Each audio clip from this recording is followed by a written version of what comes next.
El tema de hoy es psiquiátrico y es signos y síntomas en salud mental. La bibliografía únicamente es del libro Salud Mental y Medicina Psicológica de Juan Ramón de la Fuente. No voy a incluir artículos por esta oportunidad. En psiquiatría lo que más me gustaría incluir en las próximas clases o resúmenes serían más testimonios de pacientes. Siento que la psiquiatría se tiene que entender al paciente mucho más que en el otro tipo de enfermedades. Ok, vamos a comenzar. El capítulo empieza con una introducción y siento que de ahí lo más importante es saber esto. La fenomenología es de lo que vamos a hablar en esta oportunidad. ¿Por qué? Porque ella describe los estados mentales anormales sin entrar en consideraciones teóricas o explicaciones sobre su causalidad. O sea, no vamos a ver en sí patologías, pero sí vamos a ver como semiología, fenomenología. Van a describir los estados mentales, qué es lo que pasa con ellos, pero no desde un punto de vista fisiopatológico, sino más bien semiológico. Y vamos a comenzar con los primeros trastornos, que son los trastornos de conducta. Y primero pues empiezan explicándonos de que la actitud la toman como el término per se, lo toman de las pinturas clásicas, de cómo el personaje tenía la actitud en el cuadro, o sea, la posición que tenía en su cuerpo. Y ya en la entrevista, nosotros lo que nos importa de la actitud es la posición, obviamente, el tipo de ropa, la indumentaria, el aseo personal, como su cabello, todo eso nos puede decir muchas cosas del estado de ánimo de la persona, ¿verdad? Y pues nada, aprovecho aquí a poner esta pintura que me encanta, que es La joven decadente de Casas. Ahora en conducta es más bien de movimientos y acá podemos incluir los que se dan en el rostro, a lo cual le llamamos mímica. Si se dan cuenta, acá los pacientes adquieren como un tipo de fascia, ¿verdad? Y en el cuerpo completo a la que le llamamos motórica. Entonces acá yo puse esta pintura donde está llorando, pero quiero que se fijen en esto. O sea, esto es a lo que yo me refería al haberla incluido en motórica, ¿verdad? Que se está como mordiendo las uñas. Y es uno de los ejemplos que nos dan para que nosotros entendamos la diferencia entre la conducta mímica del rostro y la motórica del cuerpo. Y acá ya nos dan como signos más característicos, como este signo de Schule u omega melancólica. ¿Qué dice acá? Es una angulación del párpado superior. Entonces, estos pacientes con angulación del párpado superior se identifican más que todo con enfermedades como depresión. Entonces, son como ojitos tristes. Otro signo que se da en depresión es el signo de Veragut, que se caracteriza por la contracción forzada del pliegue supranasal. Entonces, el paciente tendría este pliegue, ¿verdad? Esa contracción. Ya si le agregamos los dos signos, yo pienso que ya nos estaría indicando bastante, u orientando, mejor dicho, a que el paciente pueda llegar a tener depresión o esté triste o tristeza patológica o un duelo, o no sé. Pero ya nos orienta a causas. En la ansiedad, en cambio, hay pliegues horizontales en la frente, como de angustia. La fisura palpebral aumenta y hay midriasis. O sea, si nosotros miramos las pupilas de los pacientes, van a estar dilatadas. Entonces, como habíamos visto, la expresión en el rostro es la mímica. Cuando la mímica está aumentada, se puede decir que hay hipermimia. Entonces, si se dan cuenta, ¿cómo están los ojos acá? Los ojos son bovinos, así se les dice, están saltones, están abiertos, están lúcidos, hay una sonrisa exagerada, se puede ver así como mucha expresión en el rostro. En estos casos se da más que todo en pacientes con manía o hipomanía. En cambio, si la expresión en el rostro está disminuida, estamos hablando de hipomimia. Los ojos están como apagados, o sea, se ve que no hay una expresión, no hay como mucha vida que demuestre. No hay una sonrisa, sino que el rostro está casi apático, ¿verdad? ¿En qué pacientes se puede ver esto? Se puede ver en pacientes esquizofrénicos y en pacientes con Parkinson. En ambos casos se puede dar. Entonces hay variaciones de conducta, las podemos clasificar en cuantitativas y cualitativas. Vamos a comenzar viendo las cuantitativas. Existe la excitación motora. Esto significa que aumenta todo, aumenta la frecuencia y aumenta la intensidad de las actividades. Una variante de esta es la acaticia. La acaticia significa, es como estar inquieto. Entonces, ¿cómo vamos a ver a este paciente? Lo podemos observar deambulando. Y ya vamos a ver ejemplos de cómo se manifiesta en distintas enfermedades más adelante. También podemos encontrar la agitación catatónica. Esta va a tener como fases, se podría decir, estuporosas. ¿Y cómo se manifiesta? Estos pacientes con agitación catatónica van a estar dando vueltas. Van a estar dando vueltas, pueden estar gritando o tener actividades violentas y así. Y lo vamos a ver de nuevo más adelante. Esto tiene más que todo predominio nocturno, es una característica de esto. Ahora bien, no podemos confundir o hacer sinónimo es todo esto que hemos estado viendo de la excitación motora, la caticia, la agitación catatónica con la hiperactividad o hipercinesia. ¿Por qué?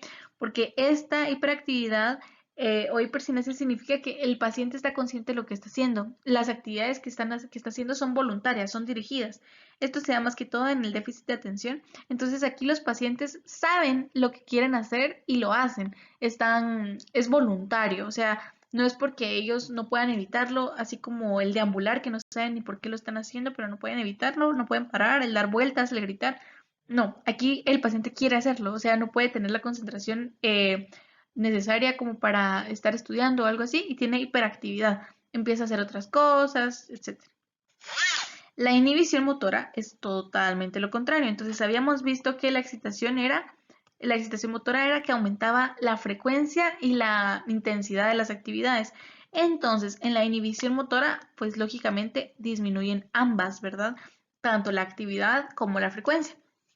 Aquí podemos ver el estupor depresivo. ¿Qué significa esto? Son los pacientes que ya no quieren hacer nada, se quedan estuporosos por la depresión. Y está el mutismo asinético, que es prácticamente una variante, ¿verdad? Entonces, en el estupor depresivo los pacientes ya no tienen movimientos voluntarios, pero en el mutismo asinético ni siquiera hay contacto visual. Importante, qué horrible. En la también podemos ver catatonia. Entonces, la catatonia la vamos a subdividir en tres tipos. Está el estupor catatónico, en el que el paciente pues se queda quieto, sin movimiento, inmóvil totalmente, de la forma en la que se ponga. Cataplesia es que el paciente permanece en las posiciones en las que nosotros lo pongamos. O sea, si nosotros ponemos al paciente así, en esta posición, así se queda. Cataplesia, o sea, yo lo puedo manipular. Y la última, que es la peor, que es la flexibilidad sérea. Sérea por cera. Entonces, estos pacientes literalmente se les puede mover, se les puede moldear como si fueran cera. Entonces, si yo en vez de así lo quiero poner como así, sus piernas, se puede y se quedan quietos, son como cera, son moldeables. Ahora vamos a ver las variaciones de conducta cualitativas. Entonces, vamos a comenzar con el negativismo. El negativismo u obstrucción, que también se le conoce, puede clasificarse en pasiva y en activa. Entonces, ¿qué es negativismo? Es no hacer las cosas. Por ejemplo, una obstrucción pasiva es que si se le dice si le da una instrucción a un paciente, no lo hace. Entonces, por ejemplo, si yo le digo, mire, por favor, necesito que apague la luz. Entonces, el paciente simplemente no la apaga, no va a apagar la luz. Es un negativismo pasivo. En cambio, activo significa que no solo no obedece la orden, esto es no obedecer la orden, esto es hacer lo contrario. Entonces, yo le digo al paciente, mire, ¿podría por favor apagar la luz? Y el que va a hacer, si la luz estuviera apagada, por ejemplo, la va a encender. O sea, hace lo contrario. Si yo le digo, ¿podría salir? En vez de, si hay una puerta, ¿verdad? O podría venir conmigo, en vez de venir conmigo, se va. Se va, porque está haciendo lo contrario. No solo no obedece, sino que hace lo contrario. Existe otra cosa que se llama obediencia automática, que lo que se le diga al paciente sea absurdo, sea ilógico, lo que se le diga, él lo hace. Entonces, no sé, qué sé yo, salte moviendo la mano en el abdomen y tocándose la nariz. Entonces lo hace. Es peligroso, ¿verdad? La cooperación significa que si se le toca a una parte del cuerpo al paciente, por ejemplo, acá el hombro, el paciente lo baja. El paciente baja el hombro. Entonces, como que cooperara, por eso se le dice así, cooperación. Hay conductas de eco. Entonces, yo quiero que pensemos, ¿verdad? ¿Qué pasa con el eco? Cuando nosotros decimos que hay eco es porque hubo un sonido y este se replicó, se replicó, se replicó. Bueno, pues lo mismo pasa acá. Hay conductas de eco. Entonces, hay varios tipos. Está la ecopraxia. Esto significa que los pacientes imitan los movimientos. O sea, si yo estoy hablando con él y empiezo a cruzar mis brazos o cruzo mi pierna o me rasco la cabeza, el paciente también lo va a hacer. Eso es ecopraxia. Ecomimia, habíamos dicho de que la mímica era del rostro. Entonces, la ecomimia es que los pacientes imitan la expresión en el rostro. Por ejemplo, si se sonríe, ellos sonríen. Si se hace rostro de angustia porque se está contando algo triste, algo lamentable, ellos hacen rostro de angustia. Eso es ecomimia. Ecolalia es lo mismo, solo que con las palabras que usamos. Entonces, yo estoy diciendo algo y el paciente diría algo. Se repiten las palabras. Si yo digo verdad, el paciente diría verdad. Las estereotipias son actos que se repiten incansablemente. O sea, el paciente lo hace y lo hace y lo hace y lo hace y lo hace. Podría ser así como lo que les había dicho de cruzar los brazos, cruzar la pierna, rascarse, morderse las uñas, qué sé yo, cosas así. No lo hace con ningún objetivo específico y puede incluirse el hecho así como de estarse balanceando, caminar en círculos, etc. Los tics son movimientos involuntarios, o sea, son cortitos, son involuntarios, son espasmódicos. Entonces, acá, ¿qué puede haber? Puede haber de todo. Puede haber así como movimientos, mini espasmos en el párpado o en el rostro completo, o por ejemplo, así como en la enfermedad de Tourette, que incluso pueden ser palabras, ¿verdad? Como coprolalia, se podría decir, porque estas personas no pueden controlar el decir malas palabras o insultos y cosas así. Entonces, todo esto lo tenemos que tomar en cuenta. Están los manerismos. Entonces, ¿qué es un manerismo? Es más que todo es como algo exagerado, es casi como teatral, así lo veo yo, como teatral. Es como, bueno, lo vamos a ver más adelante, pero si yo pido perdón, se hace un gran movimiento de perdón, cambia la voz, ay, perdón, cambia el rostro, los movimientos del cuerpo. Si yo digo, ya basta, entonces podría ser como, ya basta. O sea, la voz cambia y cambian las expresiones faciales y los movimientos corporales. Se hace muy exagerado todo, es casi, como les decía, casi teatral. Y están las compulsiones. Entonces, las compulsiones son actos repetitivos, pero se dan por impulsos. O sea, se siente como una idea obsesiva y ese es un impulso y no se puede saciar, o sea, no se puede estar tranquilo hasta llevar a cabo el acto repetido o como ritual, lo mencionan ahí. Entonces, ¿qué podría ser acá en el síndrome, en trastornos obsesivos compulsivos? Como por ejemplo estarse lavando las manos o coleccionar cosas, como los acumuladores o, qué sé yo, estar haciendo oficio, tener un orden extremo, estar contando cosas, etc. Continuamos. Entonces, en este cuadro vamos a ver de nuevo las variaciones de conducta cuantitativas, pero más orientadas a patologías en donde puedan cursar. Claro, ejemplos que menciona el capítulo, por ejemplo, manía, depresión, demencia y confusión y déficit de atención. Entonces, vamos a comenzar. En la manía hay aumento de la actividad. Dice actividad aumentada y desordenada. No tienen un objetivo claro. Entonces, estos pacientes ¿qué van a estar haciendo? Estos pacientes pueden estar cambiando el orden de los muebles de la casa, pueden estar dando largas marchas, entrando y saliendo de casa, etc. En la depresión lo vamos a subdividir. Aquí puede haber, ¿por qué subdividir? Porque la conducta cuantitativa en la depresión, dependiendo qué depresión sea, es distinta. Por ejemplo, en la depresión agitada hay un exceso de actividad improductiva sin dirección definida. Entonces, es bastante similar si se ponen a analizar entre la manía y la depresión en estos casos, pero ¿qué se ve más en los pacientes con depresión? En ellos se ve más que estén tirando sus cosas, o sea, tirando su ropa, que estén dando vueltas por todos lados sin saber a dónde ir, que se pongan a gritar o que pidan ayuda, cosas así.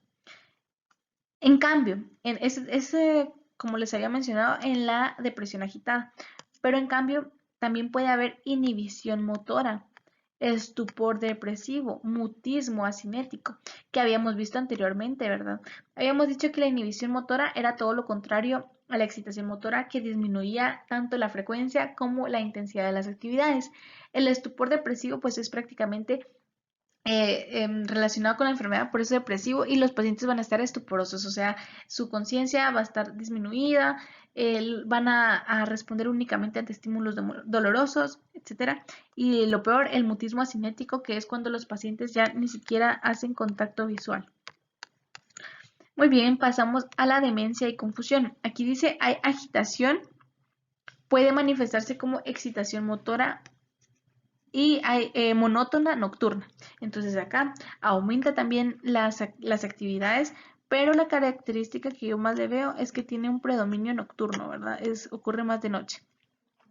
En el déficit de atención hay hipercinesia voluntaria y dirigida. Habíamos visto que esa es la hipercinesia, ¿verdad?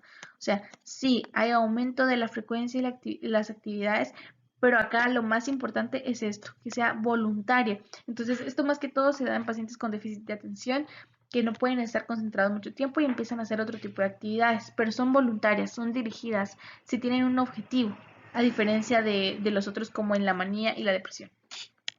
Y aquí les puse en estas imágenes como las descripciones de los trastornos que habíamos visto anteriormente, ¿verdad? En el cuadro, que hay estereotipias en donde los pacientes pueden estar aumentando sus movimientos, que serían como cruzar los brazos, cruzar las piernas, morderse las uñas, dar vueltas, etcétera. Los tics que van a ser completamente involuntarios, pequeños espasmos, pueden ser del ojo o del rostro completo, ¿verdad?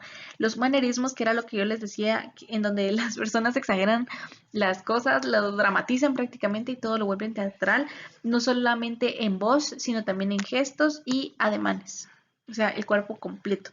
Y las compulsiones en donde sí van a aumentar o van a hacer actividades repetitivas, pero si tienen un objetivo y están llevadas a cabo, se podría decir, por ideas obsesivas. Entonces, esos impulsos van a generar que los pacientes vayan a estar haciendo las compulsiones, como por ejemplo lavarse las manos, acumular cosas, hacer oficio, etc. Y ahora pasamos a los trastornos de la conciencia, a la cual la definen como el conocimiento que se tiene del entorno, el cuerpo y las vivencias propias, o sea, lo subjetivo, la autoconciencia. Entonces, en los trastornos vamos a encontrar la obnubilación, que se va a caracterizar porque el paciente tiene tendencia al sueño y no responde al menos de que se le hable o se le mueva. Está el estado crepuscular, que es muy similar a la obnubilación, pero a diferencia de este, conserva cierto grado de actividad mental, o sea que no está tan comprometida su actividad mental y casi siempre hay orientación temporal. Si nos ponemos a pensar en los pacientes que hemos tenido, la mayoría cuando está desorientado, la orientación que conservan es la del tiempo, ¿verdad? Ejemplo de esto o en qué pacientes puede darse en epilepsia del lóbulo temporal. También podemos observar la despersonalización, que es la sensación de no sentirse uno mismo. Entonces, estos pacientes lo refieren como me siento vacío, siento que soy una máquina. Es similar, a mi opinión, de la desrealización, que es la sensación de un entorno irreal. Entonces, ellos lo pueden referir como el mundo es extraño, el mundo está quieto y sin vida. Yo pienso que es bastante similar, solo que la despersonalización, pues obviamente es de uno mismo, del ser, de la persona y la desrealización es del entorno, ¿verdad? Es de cómo ven el mundo. Ahora veremos los trastornos de la orientación que la definen como la capacidad de precisar los datos sobre el ambiente y sobre sí mismos. Entonces, para ver sus trastornos tenemos que saberlas clasificar. Está la orientación alopsíquica y la orientación autopsíquica. La alopsíquica está conformada por el tiempo y el espacio. Entonces, las personas están orientadas en tiempo. ¿A qué me refiero con esto? ¿Qué día soy, madre? Y la paciente le va a saber decir que estamos en el 2020, que estamos en septiembre y la fecha, ¿verdad? O en espacial, ¿en dónde está? Pues en tal psiquiátrico o en tal hospital o en tal país. Por ejemplo, en mi caso, ahorita estoy en Guatemala. Qué mapa tan feo, perdón. Y en la orientación autopsíquica. En este caso, pues es personal. Entonces, ¿quién es usted? Ah, pues mi nombre es tal. Me dedico a tal cosa. Tengo tantos años. Eso es estar orientado en persona. Existe la temporalidad, que es un trastorno, o bueno, no es un trastorno, sino que es la percepción del paso del tiempo. El trastorno está en sentir la temporalidad o el paso del tiempo muy lento o muy largo. Por ejemplo, en la depresión, ¿cómo se siente? El paso del tiempo se siente lento, se siente que nunca avanza, jamás se encuentran estancados como una fotografía.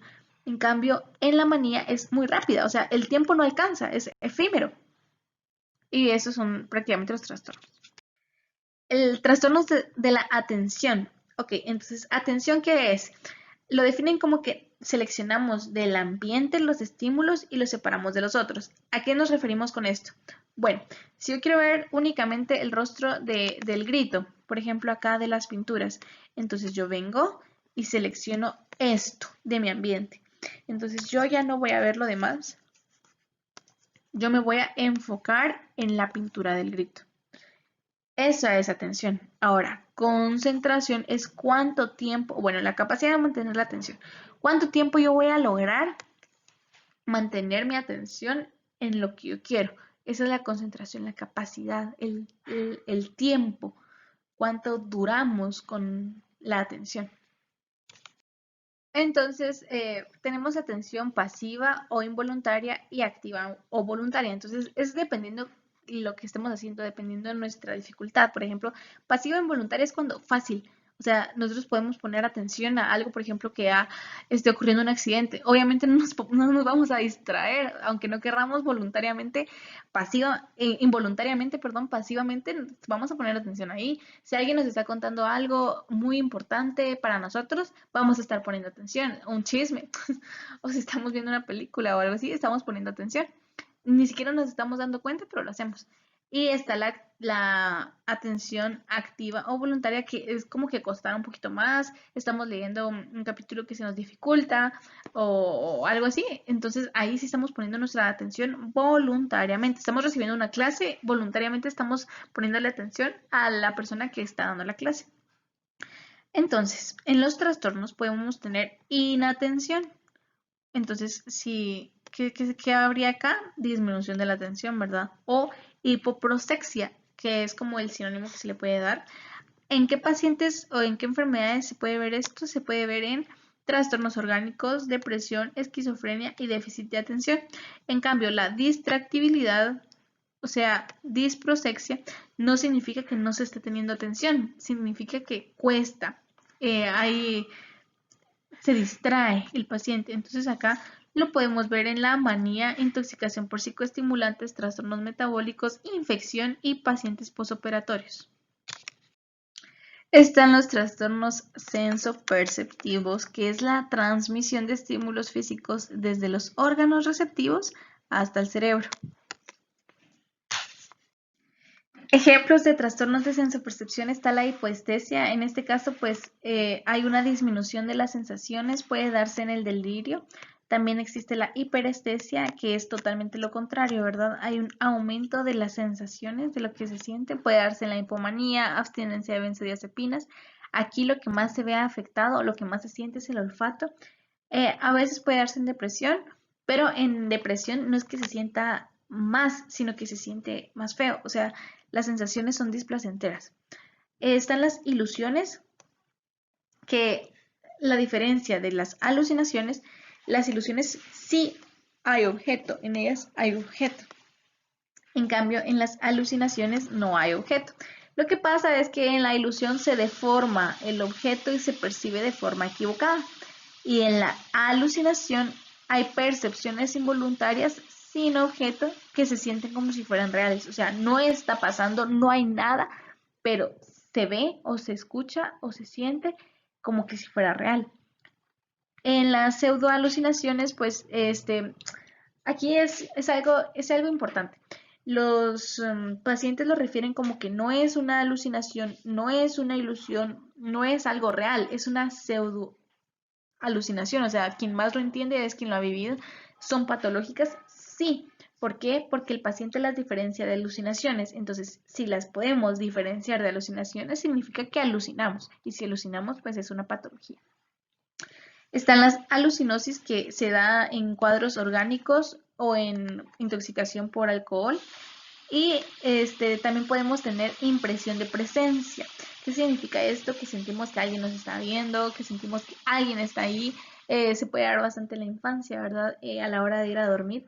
Puede darse también en duelos y esquizofrenia. Entonces, ilusión es la percepción errónea de un objeto real. Por eso les pongo estos ejemplos de las pinturas, porque estos barcos sí existen, pero nosotros al verlos desde acá los percibimos como si fueran parte de las nubes y como si esto fuera una muralla. Entonces, esa es una ilusión, algo que sí es real, pero nosotros lo percibimos de otra forma. Por ejemplo, esta otra imagen en donde podemos ver un conejo aquí, su orejita, pero lo podemos ver de otra forma también como un pato y aquí fuera su pico. Entonces, esas son ilusiones. Aquí hay varias. Tenemos estos tipos de ilusiones, existen las pareidólicas y las de sinestesia. Las ilusiones pareidólicas son desplazamientos del objeto real a un segundo plano por aumento de concentración y monotonía. Esto es más que todo como cuando nos quedamos viendo las nubes o nos quedamos viendo el techo o el piso o las paredes y al quedarnos viendo mucho tiempo, o sea, concentración, monotonía, la imagen pasa a un segundo plano, o sea, ya no miramos pisos, sino miramos rostros, o sea, se nos forman rostros con los diseños y los patrones que hay en las cosas que estamos viendo. Puede ser normal. Las ilusiones de sinestesia son cuando un estímulo ocasiona una percepción en un órgano sensorial diferente. ¿A qué nos referimos con esto? Bueno, en la intoxicación por LSD o mescalina, las personas pueden como escuchar colores, o sea, cada color va a tener un sonido diferente para ellos y pues los colores no dan sonidos, esos son estímulos distintos y a eso se refiere con ilusiones de sinestesia. En los casos de psicosis son mal identificados algunos rasgos faciales, esto lo pongo como una observación aparte. Ahora vamos a ver las alucinaciones, que son percepciones sin objeto, no existe el estímulo pero se siente. Hay alucinaciones normales, por decirlo así. ¿A qué se refieren con normales? A que no se dan específicamente en una enfermedad psiquiátrica, sino que se puede dar en pleno gozo de salud mental, como por ejemplo las imágenes hipnagógicas. Estas se dan al momento de dormir, principalmente son auditivas. Las hipnopómpicas, que se dan al despertar. Pero ojo acá, o sea, que esté sucediendo este tipo de alucinaciones no significa que hablemos de sanidad. Hablamos de que puede darse en ausencia de una enfermedad psiquiátrica. Por ejemplo, acá, estas imágenes hipnopómpicas son propias de la narcolepsia y principalmente son auditivas, ¿verdad? Ambas. Están las imágenes eidéticas, que son producidas por un estímulo repetido sobre un órgano sensorial.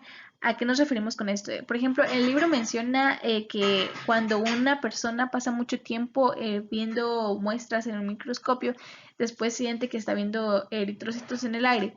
Pues nosotros también lo podemos sentir, por ejemplo, al hacer ejercicio, al bicicletear. Damos bastantes vueltas durante un largo tiempo y ya cuando terminamos sentimos como que si todavía lo estamos haciendo. O al tocar piano por mucho tiempo se sienten como las manos con esa sensación, ¿verdad? Como que si lo estuviéramos haciendo todavía. Esas son las imágenes o sensaciones eidéticas. Hice dos cuadros de los tipos de alucinaciones que mencionan en el libro, los clasifiqué así. Estos son los tipos de alucinaciones que involucran los cinco sentidos y los otros son ajenos a los cinco sentidos. Entonces, vamos a ver primero las alucinaciones auditivas que pueden darse en epilepsia y manía. Acá nos dice que también hay tipos o formas en las que se pueden presentar. Por ejemplo, pueden ser alucinaciones auditivas reprobatorias en la depresión psicótica.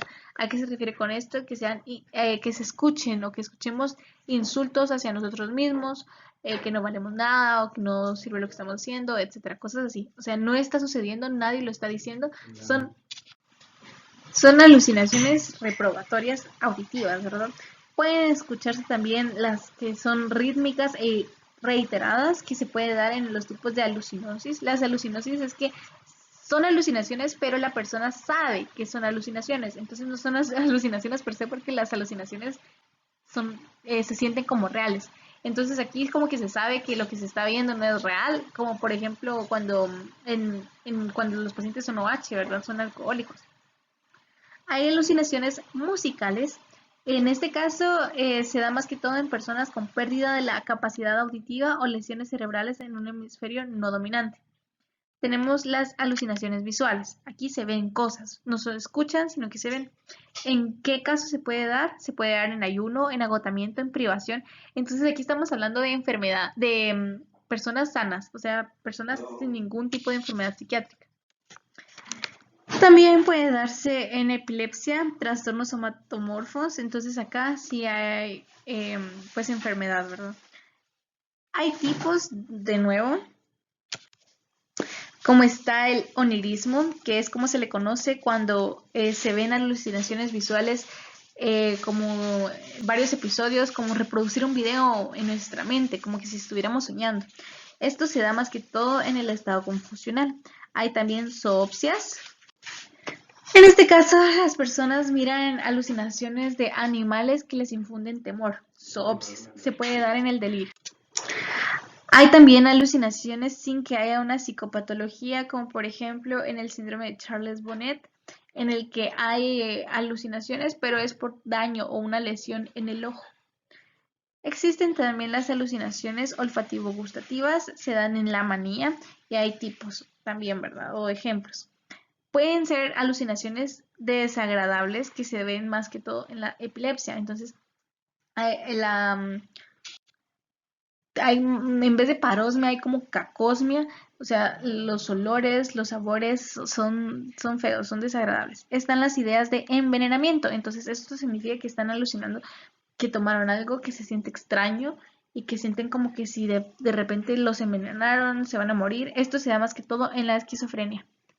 Me imagino que en una esquizofrenia paranoia, pero no mencionaban en el capítulo. Están las alucinaciones táctiles que se dan en el delirio y en la intoxicación por cocaína. Aquí hay varios ejemplos o características. Por ejemplo, estaban diciendo las formicaciones.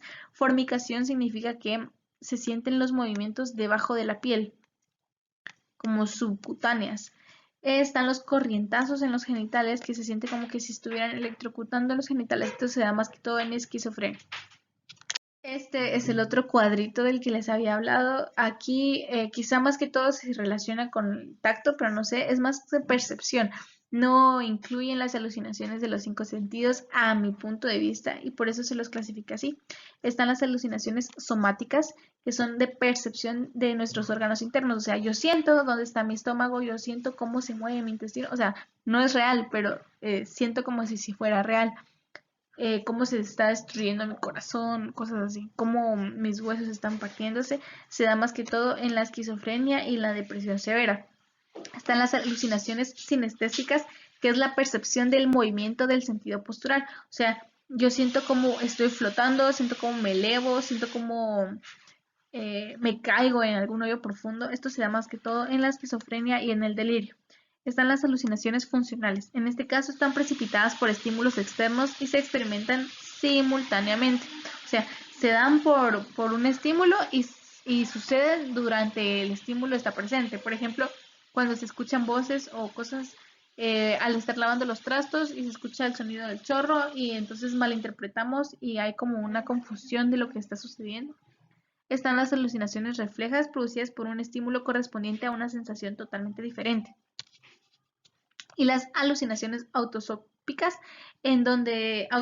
perdón, en donde hay un desdoblamiento, o al menos así le dicen algunos, que es la autopercepción externa. Es como que yo me estoy viendo en donde estoy, yo me siento pero como ajena, como un observador de mi propia vida.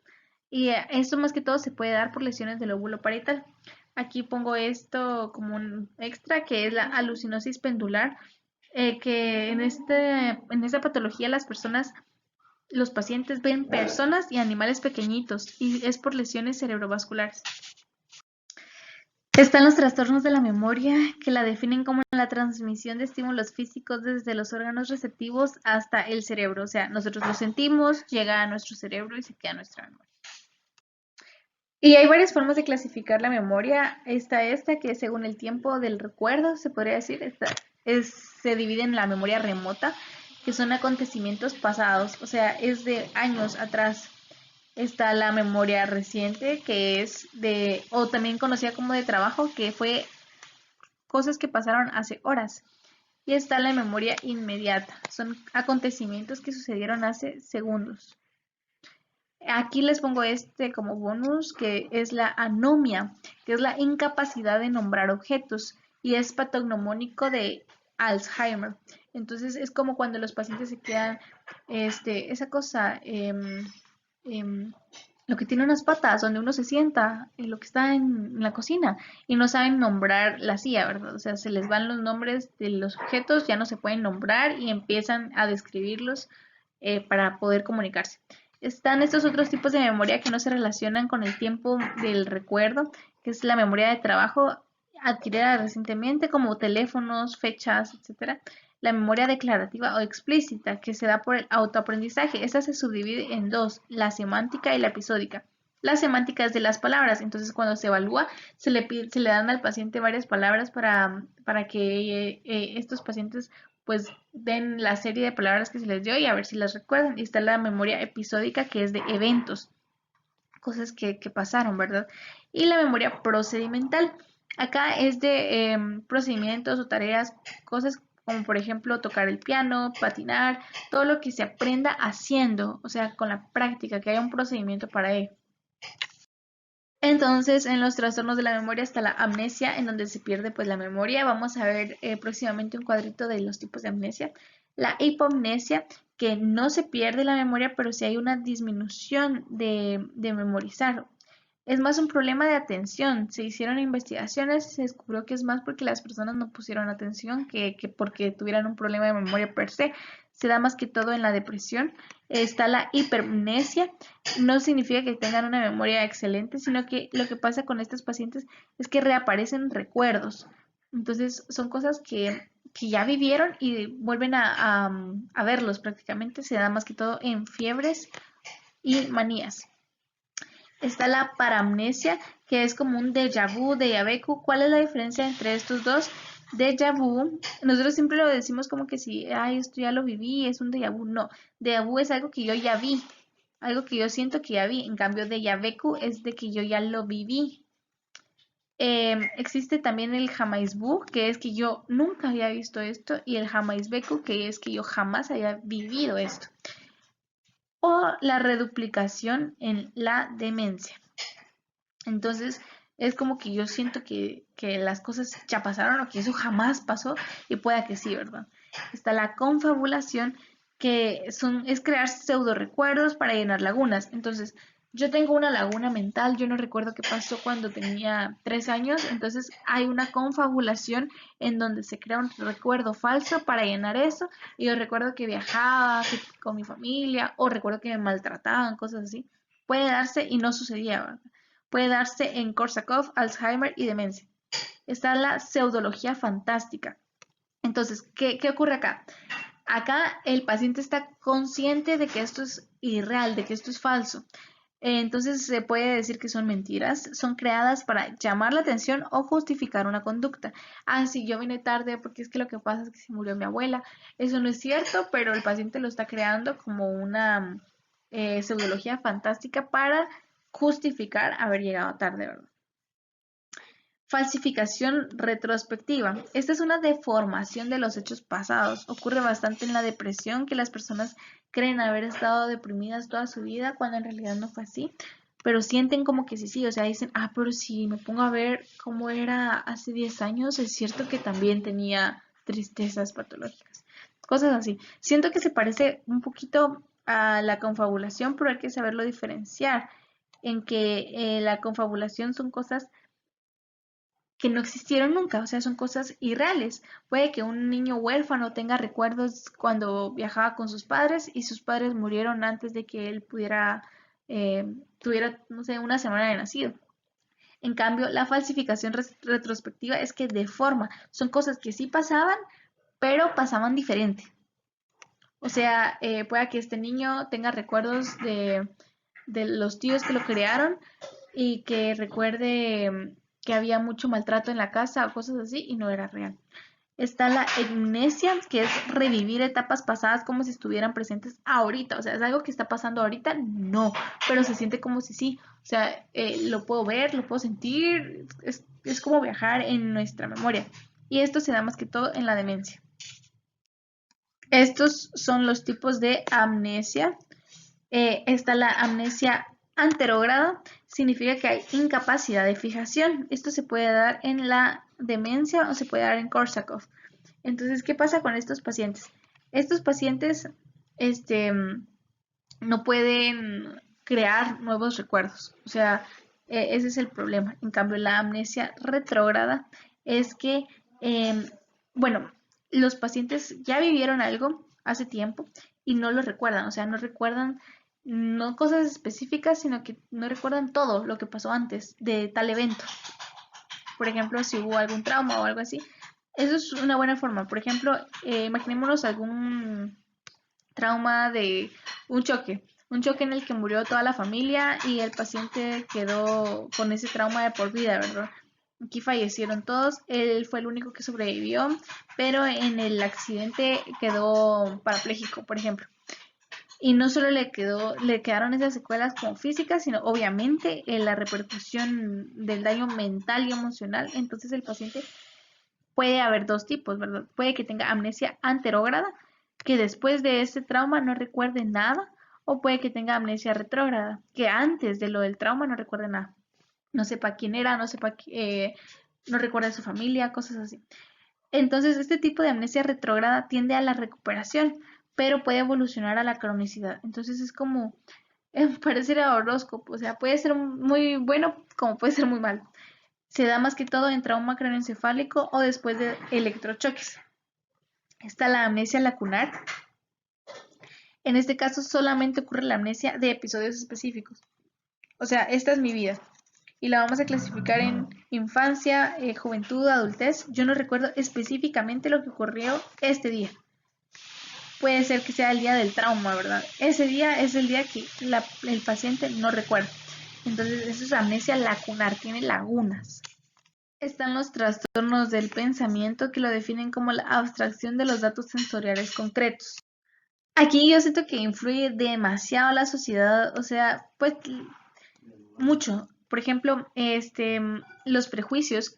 ¿Cómo nosotros vamos a tener prejuicios por la cultura en la que tengamos? O sea, por la sociedad. Siento que juzgamos mal, juzgamos antes, mejor dicho, de conocer las cosas porque ya alguien o algunas personas inculcaron en ese paciente que esto estaba mal o cosas así. Entonces ya ese paciente tiene sus prejuicios. Supersticiones nuevamente culturales, sociales. ¿Por qué? Porque son cosas que están bastante unidas a lo místico religioso. Que yo no voy a hacer esto porque si no va a pasar tal cosa. Son supersticiones, son cosas que no están fundamentadas en la ciencia, pero las personas lo creen por el entorno en el que vivieron. Hay ideas sobrevaloradas. Por sobrevalorada no significa que sea positivo, sino que existen, son ideas que no se van, no son percibidas como falsas y pueden darse en hipocondría, depresión y puede ser también como la dismorfosis que se da en la anorexia nerviosa. Por eso les pongo esta imagen. O sea, es una imagen sobrevalorada, está como muy fuerte, muy penetrada en la mente, tanto que puede hacer que el paciente crea que es real lo que está pensando. Por ejemplo, así como los pacientes con anorexia o bulimia, que se ven algunos con dismorfosis, que se ven como muy obesos, muy gordos, y en realidad no están así, ¿verdad?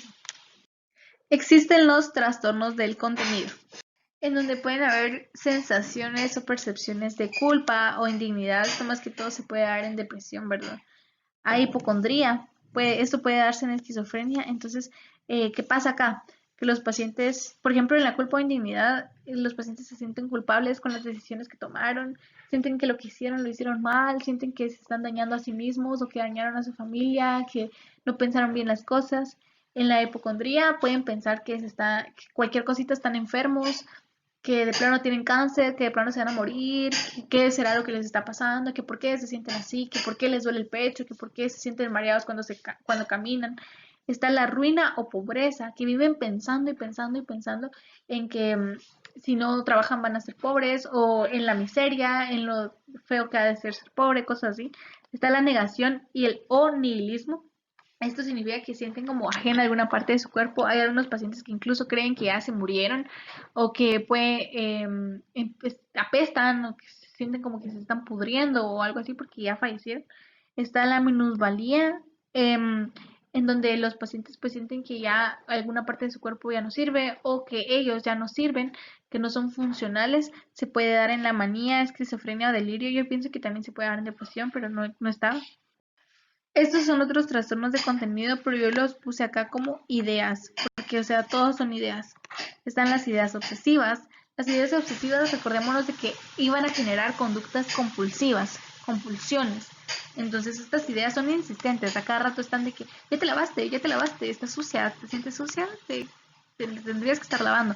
Entonces, son repetitivas, son consideradas intrusas. Pueden darse en trastorno obsesivo compulsivo, esquizofrenia, lesiones cerebrales. Están las ideas obsesivoides. ¿Por qué? Porque no son obsesivas en realidad. Estas pueden darse en depresión.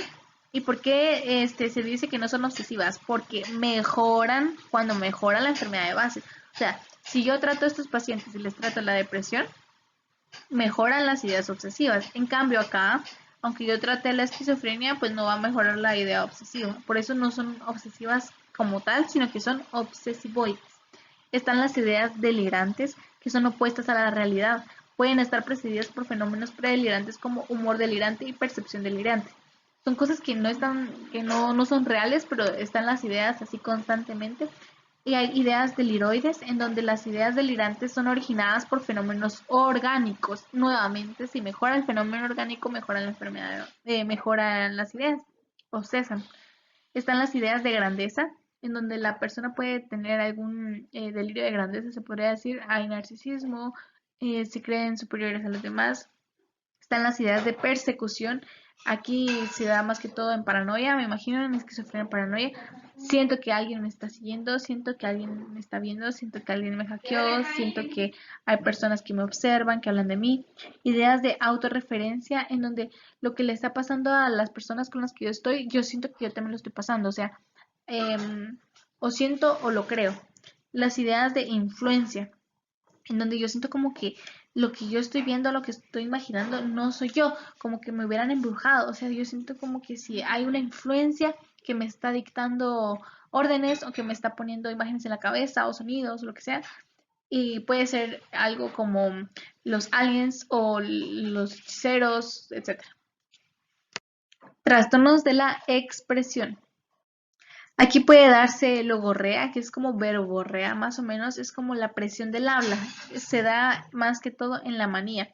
No es lo mismo decir esto, o sea, que la persona se habla y habla y habla y habla y habla, que locuacidad. La locuacidad se da en hipomanía e ideorrea en depresión mixta. ¿A qué nos referimos con locuacidad? A que la persona tiene bastante facilidad para hablar. ¿Y a qué nos referimos con ideorrea? A que solo es ideas. O sea, la persona no significa que esté hablando realmente, sino que en su mente hay un montón de ideas y eso se puede dar en la depresión mixta. Ideas, ideas, ideas, como que escuchar. Están las fugas de ideas. Esto significa que el paciente no puede concentrarse en un tema específico. Salta de un concepto a otro. Salta de un concepto a otro. Se eleva la onda. Esto es un signo patognomónico de manía. Miren qué importante. Está la circunstancialidad, es exceso de detalles. Se puede dar en la epilepsia y el retardo. que empiezan a hablar que sí, que cuando fueron a la casa y que había mucho frío y que eran como las 3 de la mañana y llegaron a la casa y todos estaban dormidos y podían escuchar cómo roncaba algún señor, o sea, demasiados detalles para decir que habían llegado a la casa a traer las llaves, por ejemplo. La inhibición verbal es totalmente lo contrario. Estamos diciendo de que en vez de haber muchas palabras, hay casi nada de palabras. Puede llegar a haber monodeísmo. El monodeísmo se da en depresión y es cuando le preguntan algo al paciente y el paciente empieza cada vez a responder con frases más cortas. ¿Cómo estás? Mal o bien. O sea, no da una explicación. ¿Quieres salir? No. O sí. Pero, o sea, son cortas, son frases muy cortas. Poco a poco dejan incluso de decir las frases cortas a quedar en un movimiento neto del rostro. Está la perseveración o insistencia de un tema. Esto se da más que todo en demencia y hay que saberlo diferenciar de la estereotipia verbal. Porque en la estereotipia verbal las personas dicen la misma palabra muchas veces, demasiadas. No como una muletilla, sino que hablando de un tema. Los de la expresión yo los considero agrupados, por eso los puse en una sola diapositiva. Está la incoherencia, la tangencialidad, la irrelevancia y las pararespuestas. Entonces hay que saber diferenciar cada una de estas. En la incoherencia dice hay una disgregación cuando la semántica está alterada.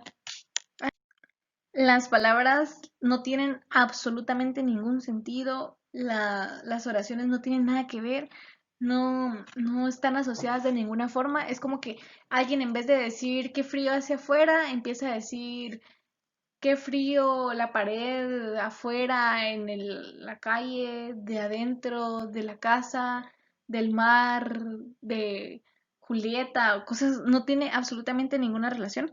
Existe la tangencialidad, son respuestas no del tema central, pero sí están relacionadas. Entonces, es una persona que si se le pregunta así como por ejemplo, ¿qué hora es? Empieza a decir, a hablar del tiempo, cómo pasa de rápido el tiempo. Me recuerdo que cuando desperté eran las 10 y ahorita ya es casi de noche. O sea, no da una respuesta clara. Le preguntaron la hora y empieza a hablar como del tiempo, del pasado, del futuro, de su vida. Irrelevancia son respuestas que no tienen nada que ver con el tema central ni están relacionadas. Entonces, igual, si se le pregunta al paciente, mire, ¿podría decirme qué hora es, por favor? El paciente podría decirles a ustedes, me gustan las tostadas o sí, por favor, más azúcar. O sea, respuestas que no tienen absolutamente ninguna relación. Existen las pararespuestas que son irrelevancias intencionales. Yo acá considero que una pararespuesta, que el sarcasmo es como una pararespuesta, o sea, decirles respuestas sarcásticas, o sea, el paciente está consciente de que no es así, no es que él no pueda hacer conexión de sus ideas o que no pueda expresar, sino que él lo quiere hacer intencionalmente, es a propósito. Trastornos de la afectividad, la cual la definen como que son emociones y sentimientos los que originan este estado de ánimo y a eso se le llama eutimia. Ejemplos de estos está la ansiedad, que es un sentimiento incierto, de peligro inminente, no objetivo, asociado a cambios. Entonces, las personas con ansiedad pueden estar teniendo una crisis de pánico, es algo no objetivo. ¿Qué significa esto? Puede que no sea tan grande como se siente, o pueda que ni siquiera esté sucediendo realmente tan así. Está asociado a cambios. ¿Qué tipo de cambios? Cambios físicos, el ritmo cardíaco, la presión arterial, sudoración, respiración, etc. Tristeza patológica. Esto se da mucho en depresión, en demencia, hipotiroidismo, cáncer de páncreas, virosis, en el uso de metildopamina, beta bloqueadores, neurolépticos, consumo de OH y cocaína. Entonces, ¿cuál es la diferencia entre una tristeza patológica y una depresión? La tristeza patológica sí se mira. O sea, un paciente con depresión puede estar sonriendo, puede estar feliz siempre, pero el problema que lleva es interno. Aunque nosotros lo estemos viendo bien, no sabemos realmente qué crisis está teniendo, ya sea adentro, en ese mismo momento, o por las noches, las madrugadas, días específicos, algún detonante, algún gatillo que lo desencadene, etc. En cambio, la tristeza patológica sí se mira, o sea, el paciente se mira triste, el paciente se mira mal, se nota. Euforia en La euforia se puede ver más que todo en manía, hipomanía, en consumo de cocaína, opiáceos, OH, marihuana, esteroides, L-dopa, anticolinérgicos. También se da en el tumor del lóbulo frontal, en donde se da la moria, o así se le llama, ¿verdad? Síndrome de Moria. Entonces acá los pacientes van a estar eufóricos. Todo va a ser como mucho más intenso. Irritabilidad. Es un trastorno de la afectividad. ¿Por qué? Porque todo los irrita, los molesta, los hostiga. Esto se da más que todo en epilepsia, manía, depresión, trauma y retardo. Está la indiferencia. Nada le importa. O sea, es como totalmente distinto a la irritabilidad. Aquí todo los altera cuando están irritables y aquí en la indiferencia nada les provoca ningún tipo de sensación, ninguna respuesta. Indiferencia afectiva se da en esquizofrenia, depresión, demencia y trauma craneoencefálico.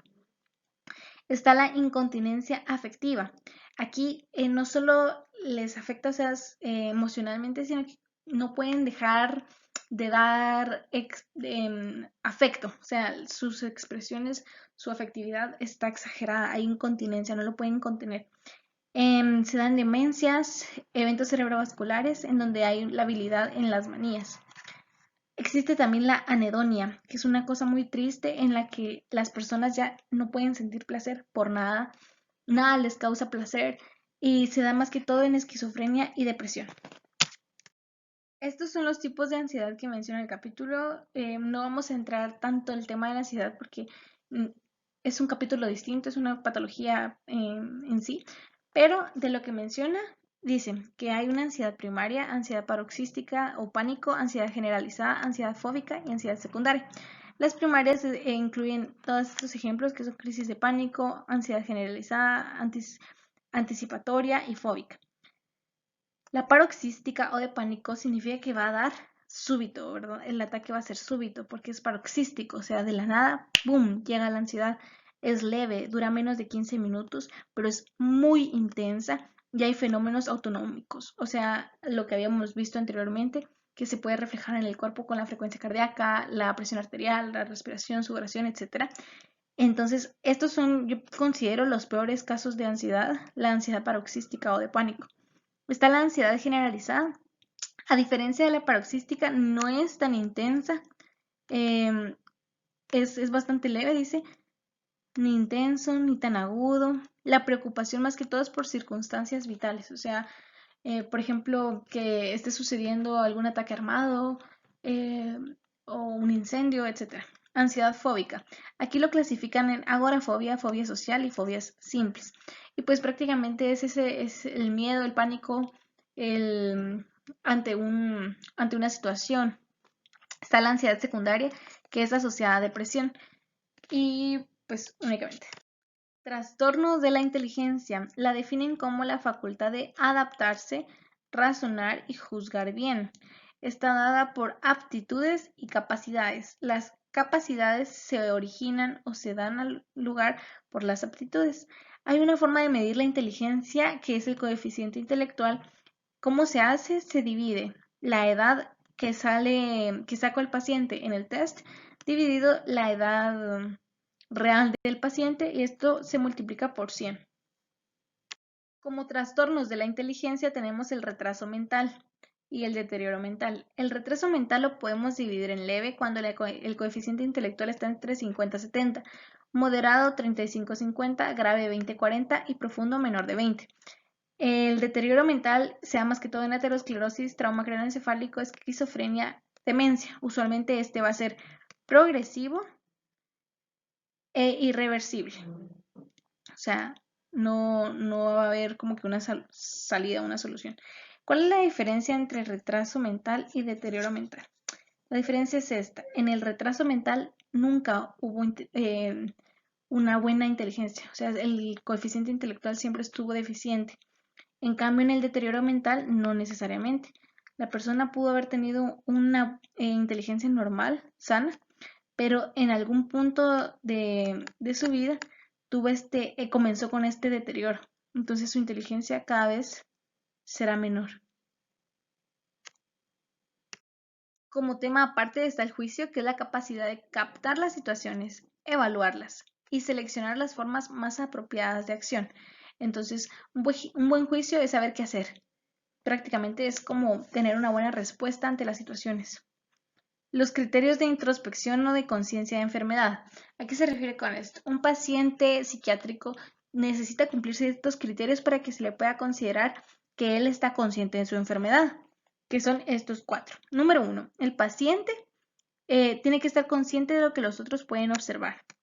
Entonces, obviamente tiene que, por ejemplo, si tiene alucinaciones, él tiene que ver lo que que estar consciente de que las otras personas no pueden ver sus alucinaciones, pero sí lo pueden ver hablando con ellas, o sea, hablando solos, si él se pone a hablar con las alucinaciones, cosas así. El paciente tiene que reconocer estos fenómenos como anormales o los trata de minimizar o justificar. Entonces, él tiene que decir, es cierto, esto no es normal, lo que a mí me está pasando, las voces que escucho, lo que yo siento, la tristeza, esto no es normal. ¿Por qué estará pasándome? Aquí justificación. Probablemente por tales y tales cosas. No voy a ponerles mucha atención para no afectar a los que me están rodeando, o sea, los minimiza, los reconoce, los minimiza, los justifica. Número 3. Si los considera anormales, los acepta como una enfermedad mental. Entonces dice, ok, no son anormales, son una enfermedad. No estoy sano, probablemente no de mi cuerpo, pero sí de mi mente. Entonces, ese es un paciente que está cumpliendo los criterios de introspección. Y por último, número 4, reconoce necesitar un tratamiento y, muy importante, lo acepta. ¿Ok? Lo que está sucediendo conmigo no está bien, no es normal, es parte de una enfermedad, necesito ayuda y voy a colaborar. O sea, estoy de acuerdo y voy a hacer lo posible para sanar. Entonces, ese sería un paciente de 5 estrellas. O sea, esto es lo que necesitamos hacer que los pacientes lleguen a entender, una verdadera introspección o conciencia de su enfermedad en pro a su tratamiento, en pro a su manejo, porque un paciente que no reconoce esto no va a tener un buen pronóstico, una buena evaluación. Y la prospección. Acá dejo este glosario, obviamente no lo voy a leer, no lo voy a explicar, son palabras que ya dije a lo largo del video, pero por si les sirve como para tomar una captura o algo así. Son varias palabras que al menos yo no tenía un buen conocimiento de lo que significaban o las confundía, etcétera. Entonces, estas son con A. B no puse, entonces esta sería como de C a E. F a I. J y K tampoco puse, entonces sería como de L a O. Y de P a Z. Es un cuadro que obviamente tampoco voy a explicar porque ya lo vimos en el video, pero prácticamente es el resumen según los cuadros clínicos o las enfermedades que dan en el capítulo. Y según cada tipo de trastorno, aquí están las características de todas ellas, de lo que mencionan únicamente. Y gracias por haber visto el video. Adiós.